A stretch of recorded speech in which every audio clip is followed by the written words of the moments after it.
MLB DFS podcast.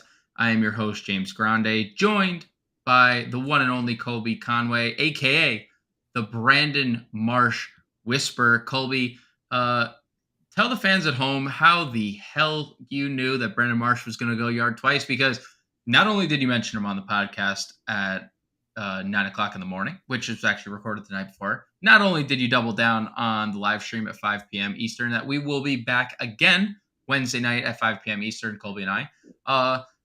You double down. We then put him in our lineup that we built on at the end of the show. And then Brandon Marsh says, you know what? I'm going to reward you guys not with just one home run, but 2 home runs from Brandon Marsh himself. Yep, lefties against Jameson Taillon. Go look at Taillon starting the hits that he allowed. Many extra base hits to lefties. Fortunate for the 2 home runs for Marsh, and it's one of those things where when the slate giveth, the slate will taketh. We get 2 home runs for Marsh, and then we get a hit list with 2 grounded double plays for Fernando Tatis. So it's, like I said, the slate will give and the slate will take. Slate will give and slate will take, for sure. And we have another slate here on Wednesday. 13 games to break down. Nothing official on like the weather front, obviously, because we're recording the night before. But I just opened up all our Vegas betting odds. Let's just dive right into it. Is there anything of note that you're taking a look at, Colby? I have the money lines up. Dane Dunning and the Texas Rangers, biggest favorite on the board, minus 220 or minus 200 at open. That looks to be like the only significant money line favorite. Anything on the over-under side? To me, where I'm seeing it now at 9.5 for Cincy Baltimore seems a little bit low in a game where Luke Weaver is going to start for Cincinnati most likely, and then Kyle Gibson and his 5.54 ERA over his last 5 starts. I don't know. Seems a little low to me. If the Milwaukee Mets game is going to stay at 8.5, that could be an under because one of those starters is going to dominate. Although, as I say that, I do like some of the New York Mets bats, so I do want them to put up some runs. But that should be Mets should be favored in that one, right? What do you have on the line? Yeah, the line on that is minus 145 to like minus 150 everywhere I'm looking. Not too bad. That might move a little bit, but love the Mets in that one. Texas gets a lefty, so over's probably going to be in play for them, especially on the team total side of things. And then looking beyond that, man, Yankees, Oakland, Domingo Germán, JP Sears, an over under of 8. Yeah. Whoa. Wow. Well, we'll get into one of those pitchers during the pitcher breakdown, at least from me. And one of them we might get into maybe something we target, and maybe not the side you expect for either of those names. So why don't we just hop into the pitchers? We don't have a total in cores just yet at current recording, so that's obviously going to be double digits. We got Michael Grove, expected bulk reliever for the Dodgers, and we have Kyle Freeland pitching. So I expect fireworks in that one. But let's get into the pitching breakdown here, Colby. Who are your top arms of the day? For once in the past couple of days that you and I have been doing this, the highest priced pitcher isn't exactly the most enticing. Agreed. To me. We talked about Taj Bradley a little bit, that he kind of had some upside, but I don't know if I want to go at Arizona in that first inning. Corbin Carroll homered, and if I'm not mistaken, Christian Walker came right back and sent one flying rows deep. So, man, I don't know about Eflin. When, we talked about it recently, like Kevin Gossman at home, very, very dominant. When Kodai Senga's at home, it's nasty. 2.52 ERA, strikeout rate north of 30%.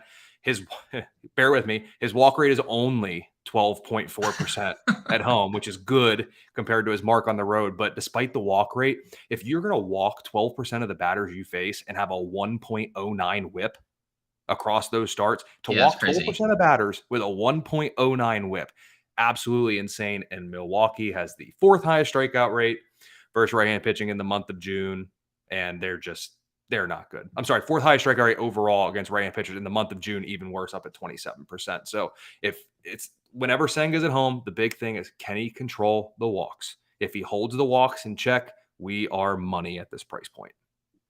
Yeah, and looking at it, Milwaukee, They're Milwaukee's about league average. yeah, 9% walk rate against right-handed pitching is fine, but you are right. They strike out a lot. And that offense has not been was not is not humming like it did earlier in the year. So I definitely like Kodai Senga. He's probably my top arm, at least in I like him in cash games in this spot, especially at home. I'll give some love to Blake Snell. I know the Pirates have some good guys in terms of hitting lefties, Rodolfo Castro, Connor Joe, like two guys that I've historically played against left-handed pitching. Not this one, not this left-handed pitcher, because Blake Snell, again, in the midst of probably, I mean, this looks better than numbers he had during his Cy Young season. We're talking about 1 earned run over his last 5 starts, 2 over his last 6 starts.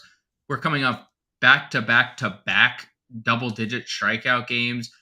Blake Snell, a guy who's not used to getting deep into games, has now completed 6 innings or more in 5 straight starts. Like, we're literally getting the best version of Blake Snell maybe we've ever got. And I'm not just trying to disrespect his Cy Young season because I understand he won the award, but like 1 earned over 5 starts is insane.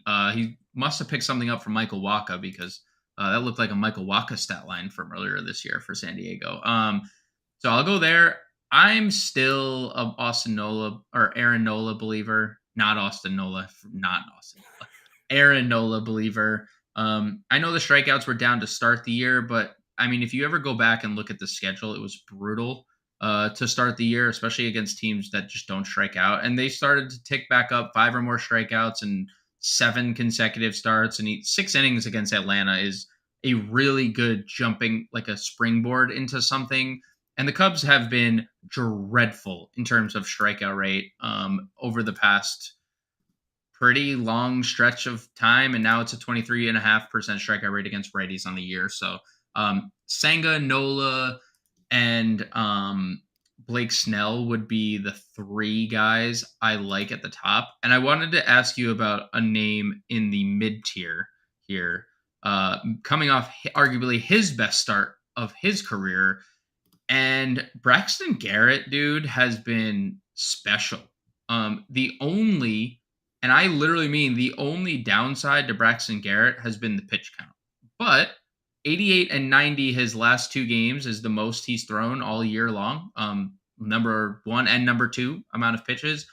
What do you make of Garrett here, $8,700 against Boston? Because when you think about Boston, it's a very left-handed dominant lineup, and Garrett has not allowed lefties to do much of anything this year.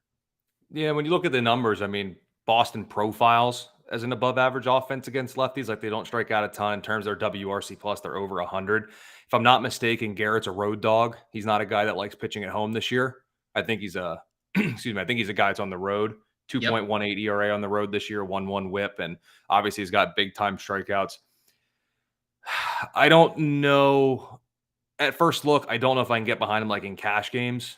Okay. I think the upside's there. I think he's more of a GPP guy because, I mean, if you look at some of his starts, the floor is obviously quite low. And but we did just see, I know it's not a lefty, but you know, Sandy was back to his old Sandy ways and was pretty good against Boston. So it's intriguing. Boston's just a weird offense to go at. I have no pulse for that offense whatsoever. Yeah, it is hard to figure out. We do know that they'll lead off Rob Refsnyder here. And no disrespect to Rob Refsnyder. He has hit lefties well for a couple years now. So, you know, kudos to him. It is just interesting. Like, every time I'm like, man, I want to attack a lineup with Rob Refsnyder at the top. And then you look and it's like, oh, another 300 year for Refsnyder against left-handed pitching. Anyone else at the top of this tier or in between Garrett and Senga that you want to mention, or do you want to just dip down into the value tier? I'll dip down to the value tier just below Garrett. I really like Logan Allen. Gavin Williams looked good against Kansas City. And when you look at Kansas City, 6th highest strikeout rate versus Southpaws in June with a 69 WRC plus. That's it. This offense is anemic. Now with Allen, when you look, the pitch count isn't necessarily high. So the question is, he's got to be effective and he's got to be efficient. But I mean, this offense. You have to pick at him. You just have to. Yep. And I mean, if Allen's going to get the strikeouts, 5 innings, 6 to 7 strikeouts, and a win at this price, I mean, it's something we have to consider. I think what we really need to consider is, where did the T go? It was Logan T. Allen for the last. I mean, this is like Nate to Nathaniel Lowe. It just happened one day, and we were forced to call him Nathaniel. Like, I'm just throwing it out there. I think that's maybe as much of a mystery as like why he can't throw strikes at times.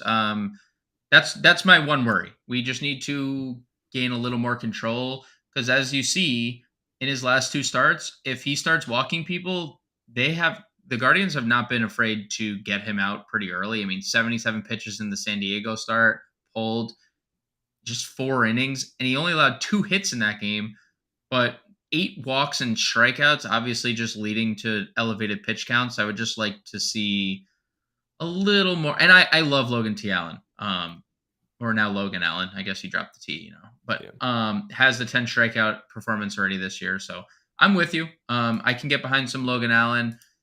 Only other person I'd mention, and I kind of teased it earlier, is JP Sears, who ex-Yankee farmhand, was in the Frankie Montas deal, which, he, not the headliner, but he was a piece and was pitching well for the Yankees prior to that trade. Kind of pitching well for Oakland right now. We're getting back-to-back starts of 7 innings. He has 15 strikeouts over his last 2 starts. And then you start looking at the fantasy output for JP Sears. He's $7,100. You get arguably the worst offense in baseball right now. He's had 16 or more fantasy points in 4 straight starts. He's had essentially 16 fantasy points or more in 8 of his last 10 starts overall. He's $7,100. And, I'm not at all going to ever suggest revenge is a thing in baseball, because baseball's hard enough to just hit somebody, just hit in general. Like, revenge doesn't matter to me at all. But, I can't imagine there's not a little extra juice for a team that traded you, So, I like JP Sears 7,100. I like the player before the trade, and obviously I wish we had him instead of Frankie Montas right now. And when you look too with these 2 lefties that we just talked about, like looking at the lefties or their numbers against lefties in June, when I'm looking at it over here, Kansas City has a much bigger sample size in the month of June against lefties, but Kansas City 27% strikeout rate, Yankees are at 27%. Kansas City's at a 5.9% walk rate. Yankees are at a 4.5%. You can make a very real argument looking at these numbers. Yes, the Yankees WRC plus maybe 81 compared to Kansas City 69. But everything else in the month of June against lefties, Kansas City has a higher average, OBP, and what's the other one? There's another stat here that they have. Whatever it is. You could something like that. But you can make a case that the Kansas City offense in the month of June, again, small sample, against lefties is better than the Yankees. And this Yankees offense is not one that we should fear whatsoever. Right. And honestly, you could make a case you could play because there wasn't the Shohei Ohtani per se on this.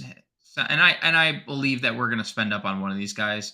But like, if you're playing multiple lineups, if you want to get Coors Field into your lineups here, not the worst approach going Logan T. Allen and JP Sears, and then kind of, moving on from there. Speaking of moving on, let's do that, Colby, unless you have any other names on the mound. Just ones I want to attack.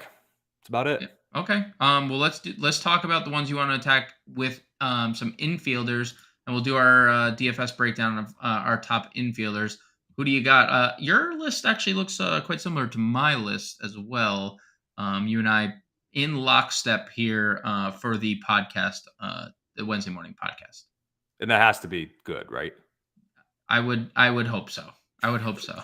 That's all we can ask for. That's all we can ask for. Big names, obviously. Ellie De La Cruz, Pete Alonso, Francisco Lindor, talking about 2 Mets guys we like. Lefties on the mound against Texas, so Josh Young is always going to be in play in my eyes. But I've been waiting. Jordan Westburg has been very good against the lefties that he's faced. But when you go to his minor league numbers, 17 of his 18 home runs have came against right-handed pitching. Okay. He also hit him at a 313 clip. Now he gets to face Luke Weaver, who served up a 333 average and 411 WOBA. two right-handed hitters. Now, we don't get Westburg at short. We got to play him at second. He's not minimum price anymore, but 2,900 in this matchup. If we're not going to get the free square, he's about as close to it. It's like we know what the first, in bingo and the little ball comes out a little and it comes out. We know what the first one is. Okay. Right. It's good. It's Jordan Westburg. This is great spot for him. So those are some of the bigger name infielders and kind of the one main value guy I'm really looking at. Yeah. Love that. Because Westbrook has been once again good. I mean, we don't know the official result of his output as we record here. The Orioles game is in a delay, so he could come up to the plate again. But had another solid night at min price. Right before the delay, he walked, so he has 2 for 2 with a walk again. So another really solid outing for Jordan Westberg. Still too cheap. And we know second base is a weak position. And that's a lot of, I think, the elite infielders are kind of shortstop eligible on this slate. Wander Franco gets Zach Davies, and Zach Davies has been awful against left-handed bats this year. Ellie De La Cruz, obviously, we don't really need to touch on the upside that kid has because it's endless. We just saw it the other night with the cycle. But we do like the Mets. I think you and I were pretty much in lockstep there. Wade Miley had some really bad peripheral stats earlier in the year when he got off to that really, really good start. And then he started to come back to earth. And, the numbers have kind of, once again, evened out for him a little bit. But the peripheral stats are still really bad. Lindor has been really just his whole career has been built off hitting left-handed pitching. This year, no different. 8 home runs, 371 WOBA against lefties. So I love Lindor. And honestly, Pete Alonso back in the lineup. I'm going to go to him against lefty too. 364 WOBA, 7 home runs against southpaws as well. So I like the Mets guys here in Lindor and Alonso. If we're talking value, I like Alec Bohm against lefties. Alec Bohm has been somebody that I've targeted quite a bit against left-handed pitching. As I look for Alec Bohm, first and third eligible, been pretty good lately. Not a guy with a ton of power, but does hit lefties at a pretty solid clip. Anything else for the infield that you got, Colby? Yeah, behind the dish, Yanier Diaz finally gets a righty. So Yep. that's a number. That's something we got to look at. If you don't play Aaron Nola, Okay. can we trust Christopher Morel? I mean, Christopher Strikeouts are a Morel. problem, but he's better against righties. Yeah. There's a couple hits of late. The strikeouts have been pretty good for him. And that's saying one per game. I hate the price. 47 is a bit rich. Now, if the wind's blowing out, you can maybe sell me a bit on it more, but he's kind of a name that I'm kind of going to keep an eye on leading up to the lineups and see what the weather's like in Chicago for this one. Because if that wind's blowing out, I just might be tempted enough to lock him in there at 4,700. Let's see if they're usually so. I feel like there's usually a good indicator for Vegas when the wind is blowing in versus out. And this game has a 7 implied run total. So 7.5 implied run total, excuse me. I feel like anytime that is the case, it's going to be wind blowing in. Mm-hmm. And I know Nola's on the mound for Philly and that he's getting some respect, but it's basically even on the money line. So Drew Smyly getting some respect there too. I would expect there to be when our good friend Kevin Roth over at Roto Grinders releases his weather report in the morning. I expected to say something along the lines of bad weather or wind blowing in if we're going to see a 7.5 implied total.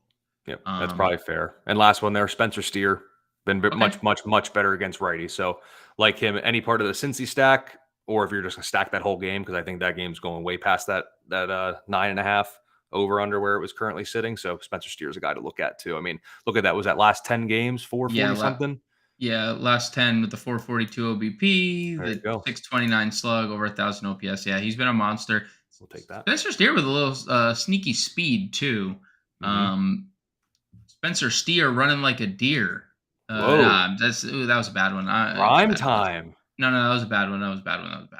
We're just gonna cut that cut that and move on to the outfield here. No, don't cut that. Clip that. We gotta please don't clip that. Let's head on to the outfield, where again, like, I mean, just Shohei. I don't know what else to say. The guy is just homered again on Tuesday. Might homer again by the end of this podcast. I don't know. Would it be surprising? I told you I think he's the best player of all time.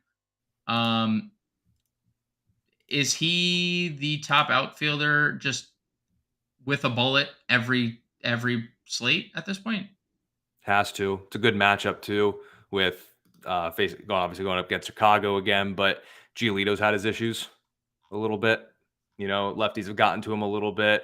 Ohtani's got again, for the BBP people out there, I have to do it for the people. That's all I'm saying. Sometimes I don't want to, but sometimes we have to. But Giolito, 4.64 ERA on the road, and Ohtani, 7 for 23 with 3 homers in his career against Giolito. Yeah, and the lefties are what's giving Giolito the issues too. So I think I think it's almost unfair to like him to not call him the best play every slate, except when they score 25 runs and he goes 1 for 7. But we could just not talk about that. Yeah, let's not. Boy, oh boy, I didn't play DFS that day because I was at a wedding. But like, I'd be so mad. I'd be so mad if I had Ohtani in my lineup. What other top spends you looking at, Colby, here in the outfield? Yeah, Randy Arozarena. I like the Tampa Bay offense in this one. That's going to be a stack that we're definitely looking at. And there's some value options. Leody Taveras against a lefty. Always love him at the bottom of the Texas lineup. If you like lefties against Giolito, do we dare go Mickey Moniak? He's crushing right-handers. Yep. And he's hot again. That's the big thing. So, if we're going to see him at the top of the order, take that. And if you don't go JP Sears, Harrison Bader hasn't been bad against lefties this season. I don't know if I can just willingly take a Yankee bat at this point. It's so bad, James. It's so bad. It's so bad. I can't say I blame you. If you did want to play anyone, Bader's fine, but everyone else is hitting actually sub 100 in the month of June. Like I think that's only a little bit above us. That's literally a little above us. I think the best Anthony Rizzo was hitting 260 a few days ago, and he was like 50 points better than every other player in the lineup. And now it's like Billy McKinney. When you're relying on Billy McKinney, I mean, you have severe issues with your roster. The Yankees could only dream running out Brandon Drury and Mike Moustakas in the 3 and 4 spots at this point. They could only dream.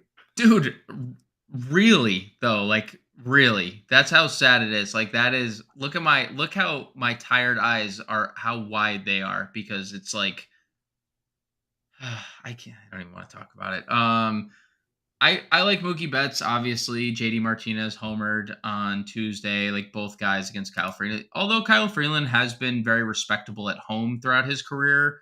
I don't know why that would be the case, but it is. Mookie Betts has been good against left-handed pitching this year. Very up and down season. Like he's going to obviously end 30 home runs, 15 stolen bases, have another like Mookie Betts year, but 258 average, I feel like leaves a lot to be desired for Mookie. So it's been a lot of all or nothing for Betts. At least a couple stolen bases of late has been nice. I would love to play Adolis Garcia here because Joey Wentz is a gas can, but he has been really good against righties. The numbers have come around a little bit against lefties. Not for Simeon, who's still like just complete reverse splits guy.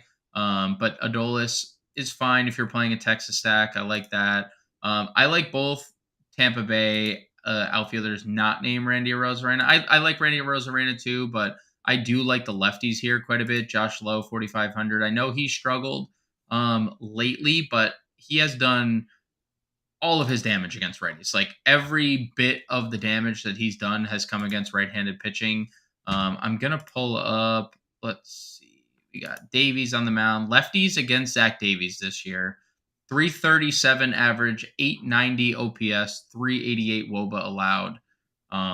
Josh Lowe, 10 of his 11 home runs have come against righties, 292 average, 360 WOBA. And you could say the same thing for Luke Raley. 10 of his home runs have come against right-handed pitching, 280 average, 397 WOBA. So Rayleigh and Josh Lowe, and you could play Rayleigh at first base if you wanted to, but I love both guys. Rayleigh obviously strikes out a bunch, and you deal with that. But Davies has no shot in this spot, and that's good because he's a bad person. So I like targeting Tampa Bay here for value. Tommy Pham, just to stick with the Mets theme, he's been arguably one of their better players lately. Not there hasn't been a lot of good for the Mets this year, or at least lately. But Tommy Pham, I mean, most of these numbers have come recently, right? He went in that stretch where he hit a bunch of home runs, had a bunch of hits in a row. Tommy Pham's always been historically good against left-handed pitching too. So, yep. If you're going to run a Baltimore stack out too, Ryan O'Hearn, very good against righties. Take a look at him. So, I mean, a good lefty bat, very, very good against right-hander. So, again, if you're looking to go at this game like I think I'm going to, it's hard to ignore Ryan O'Hearn. And that's a very, very affordable price tag for his prowess against right-handed pitching this season. Yeah, dude, he's free. He's just straight up free. You know who else is free? Their best player, Aaron Hicks, who the Yankees once had. You know what's funny? Aaron Hicks would have the bet 235. That'd be like the second best batting average on the team right now if the Yankees kept Aaron Hicks. Not that anyone wanted to keep Aaron Hicks. He was right. He overstayed his welcome, but happy for him. Good for him that he's doing whatever he's doing. But you could probably we didn't talk Sedmol. You could play Sedmol being back. Probably leads off now that there's not a lefty. Play Santander. I know he's better from the right side of the plate, but he's the dude who just magically ends up with 35 home runs at the year when the year ends, and you're like, oh, that dude mashes, but nobody knows who he is. Austin Hayes has hit righties. You could probably play a Baltimore stack and really just be very profitable on and I hope I didn't steal your. Oh, I did. As we go, and I said, I'm stealing your Conway's cornerstones here because as we transition into our picks here, as we are running out of time, why don't you just run through our top stacks and all your cornerstones here? Yeah, we'll be nice and chalky and quick. Home run call, Shohei Ohtani, no doubt about that. Love Baltimore. Love stacking Baltimore. Love stacking that whole game. So Baltimore and Cincinnati are both going to be in play. Contrarian stack is the Rockies. Michael Grove's going to be the bulk guy. He stinks. Look at some of those bats there. Looking at you, Nolan Jones. Let's pick things up a little bit. Star of the night, Kodai Senga, potential double-digit Ks. And value play of the night, Jordan Westberg. Yeah, and I'll go home run call, Francisco Lindor. Top stack with the Mets. Contrarian stack's going to be Tampa Bay. Star of the night, just doubling down on Lindor. And value play of the night, Tommy Pham. Colby, before we get out of here, let's just quickly build a lineup. Kodai Senga? Yep. And what do we want to do with value? Logan T? Or do you want to go JP Sears? I'm good with Sears. Okay, let's go JP Sears. You mentioned a catcher. Yanier Diaz. I'm definitely down with Yanier Diaz. First base, what are we thinking here? Is Ohtani at first base on here? Or is he only outfield? He is a first base. We can go Ohtani at first, Westberg at second for sure. We're going to play Westberg. Yeah, and I would throw Lindor at short. Spell, good price too. I love that price. Josh Jung at third, $4,700. Leote in the outfield, probably cheap, $3,300. What other Baltimore outfielder do you want to put? O'Hearn. Yeah, we can go. You mentioned O'Hearn. I think that's a great play. And then we have $4,400. You could probably just play. You want? I mean, you talked. We don't have enough for Josh Lowe. Want to do Rayleigh? Rayleigh, 4,400. Yeah. I like Rayleigh. Or do you want to go Nolan Jones? Go Nolan Jones for now. All right. For the listeners at home, Kodai Senga, JP Sears, Yanier Diaz, Shohei Ohtani, Westberg, Jung, Lindor, Tavares, O'Hearn, Nolan Jones. That's the lineup. Colby and I will be back with you at 5 p.m. Eastern Standard Time with the live stream. Please like and subscribe on our YouTube.